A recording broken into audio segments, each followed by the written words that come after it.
Candace Owens is still sort of like reeling from the Kanye stuff. At, like you got to play it up like when you're having problems with Shapiro. But then what you got to do is pivot hard. Yeah. And this is what she does. This is Candace Owens being asked a question. Your thoughts on the Confederate flag? Oh boy. Here. Thoughts on the Confederate flag. I do not see a problem with people whose family members died fighting for that flag to be able to wave it high. It is Pause historical. it for 1 second. Let's just. Historical. Would you feel the same way, let's say, if it was ISIS? If not ISIS, would you feel it the same way for if it was, I mean, let's be honest, like, it's not a country, right? This is not a country's flag. So we can't analogize it to a country. It really is just like a band of rebels. Yeah, how about the Antifa flag? What about a Ukrainian flag? Which is actually an existing country. Yes. Yeah.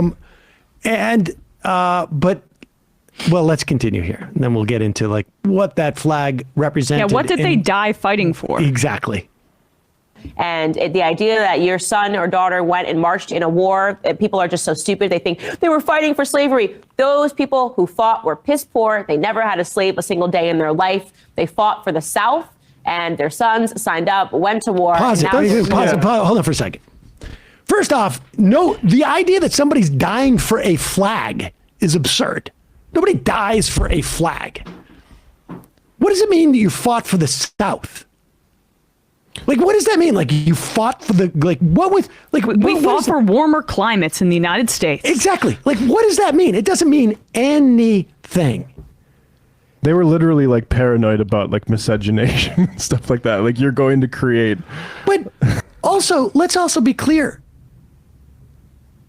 There is no war where the people who fight it are necessarily fighting for the reasons why the war is being waged. You can't critique any war because there have been impoverished soldiers throughout history. And I mean, the flag is not for those soldiers. The flag is for like the slave owners at the head of the cavalry who like paid for all the horses and stuff and are actually motivating all these people to go to war. That's who the flag is. It is for. a fake it is a false way to make her justification for protecting slave owners be more like populist because there were poor people involved. You know what, poor Confederate soldiers? I like the ones who deserted.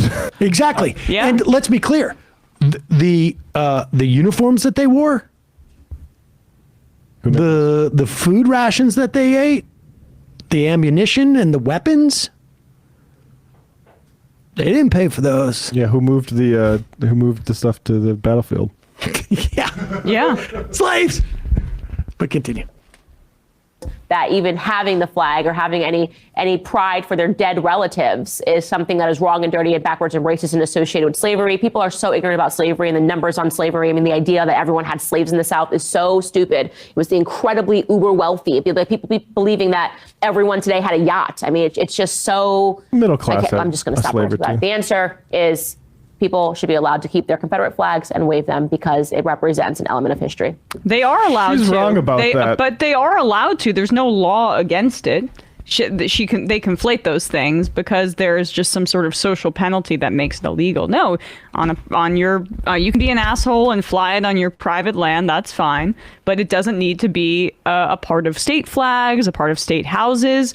No, it's just uncouth, and that's okay. Do you think that there is a line in which she would actually say that it's not enough that it existed in history to be able to wave it?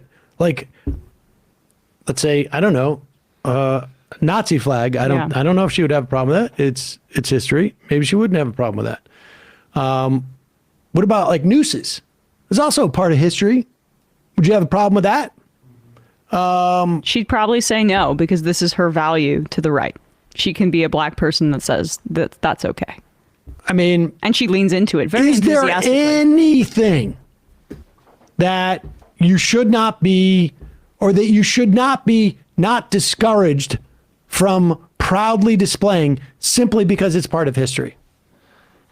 I mean, it's just an absurd standard. we also don't have laws against that stuff. It's just about like social ramifications for it. And I'm sorry, you can't discipline people into feeling okay with the Confederacy and racism. There's going to be some social consequences for you if you are still that retrograde. It's also just simply a lie that only the uber ultra wealthy Confederates had slaves. 1809, a slave was roughly $60,000. So it's basically like the investment of a SUV, and a lot of middle class, upper middle class families did participate in that market. I would invite Candace Owens also to read any of some of the state constitutions, the revised state constitutions that the secessionists submitted before they seceded. They are some of the most baldly racist and pro-slavery pieces of history that I've ever seen in my entire life, and they're all completely focused on the fact that the South is seceding for slavery. But those people fighting didn't write that. That's right. The poor people didn't write it. The poor soldiers didn't write it, I guess.